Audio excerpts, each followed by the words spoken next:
discussion 2025 on the role of interfaith dialogue for sustainable peace and development.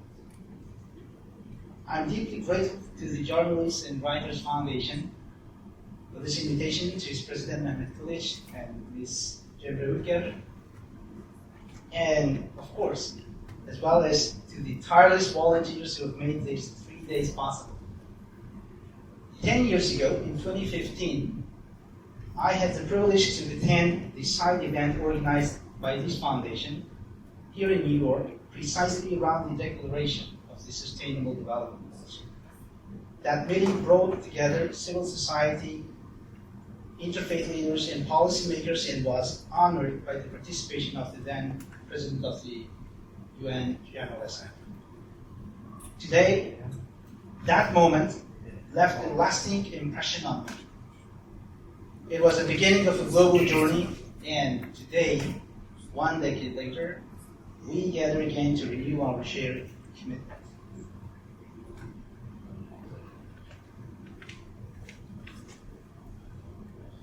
Allow me to briefly introduce myself. My friend Mehmet already did it. I was born in Tajikistan, in Central Asia, and for nearly 2 decades almost, I have been living in Madrid, Spain. There, I co-founded ARCO Forum, a nonprofit dedicated to intercultural and interfaith dialogue, through initiatives like the Concert of Three Cultures and the Spanish Interfaith Ensemble that he perfectly pronounced Hoyle.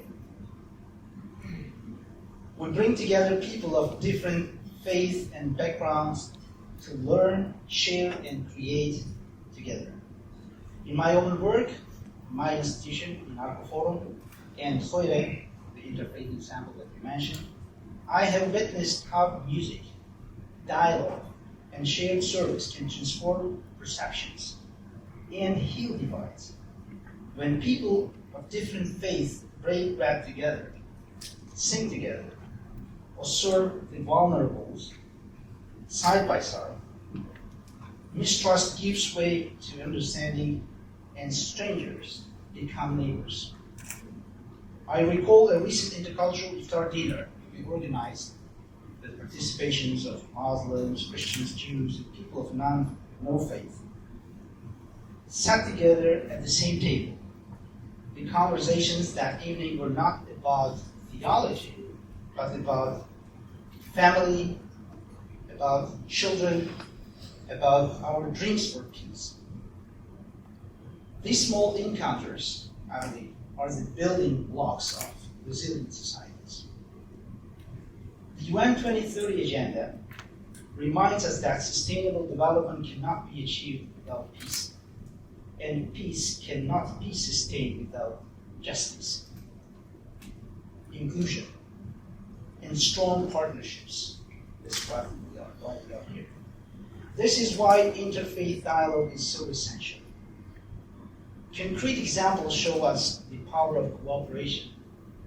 Faith leaders joining efforts for climate action, from planting trees to advocating for ecological responsibility, interreligious coalitions that protect places of worship under the threat, affirming freedom of religion as a cornerstone of peace. Fan will talk about that one project that we have collaborated together proudly. Joint humanitarian responses to famine and natural disasters, where aid is distributed without discrimination. Peace-building initiatives that promote reconciliation and prevent the escalation of violent conflict. The list goes on and on. This year, we also celebrate the 60th anniversary of Nostra Aetate, the Vatican Declaration that opened a new chapter in interfaith dialogue. And each February, those who participate and know about it, the World Interfaith Harmony Week gathers thousands of initiatives across the globe, a living testimony of how dialogue has become a global movement. Centuries ago, the Persian poet Sadi Shirazi, I once recited the original Persian, of course, reminded us human beings are member of a whole created of one essence and soul. If one member is afflicted with pain, other members uneasy will the pain. These words are inscribed on a wall at the United Nations building here in New York as a call to universal solidarity. From Cordoba, Spain, the 13th century philosopher and polymath Averroes, you know him as Averroes, Ibn Rushd was called, then warned us. Ignorance leads to fear. Fear leads to hate. And hate leads to violence. This is the equation, it says. And in Spanish literature, Miguel de Cervantes wisely wrote in Don Quixote, estar preparado es la mitad de la victoria, which means to be prepared is half the victory. To be prepared in our context means embracing dialogue and cooperation across our differences before fear and ignorance can prevail. Finally, I would also like to recall the words of late Mr. Fethullah Gulen, a Muslim scholar and a key promoter of interfaith dialogue, who has profoundly inspired my own path. He said, dialogue is not a luxury, but a vital necessity for our time. Peace is possible only when the cultures of law and tolerance are built through dialogue. These words remain as urgent today as ever.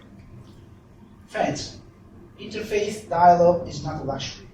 It is a necessity for sustainable peace. It equips us to transform conflict into cooperation, prejudice into partnership, and diversity into strength. Let us continue to build inclusive platforms where youth, women, migrants, and minorities are not only present, but empowered to lead. Let us commit to collective action so that the SDGs are not promises on paper, but realities in our communities. Together, across faith, cultures, and nations, we can prove that dialogue is the pathway to peace, and peace is the foundation of sustainable development. Thank you so much.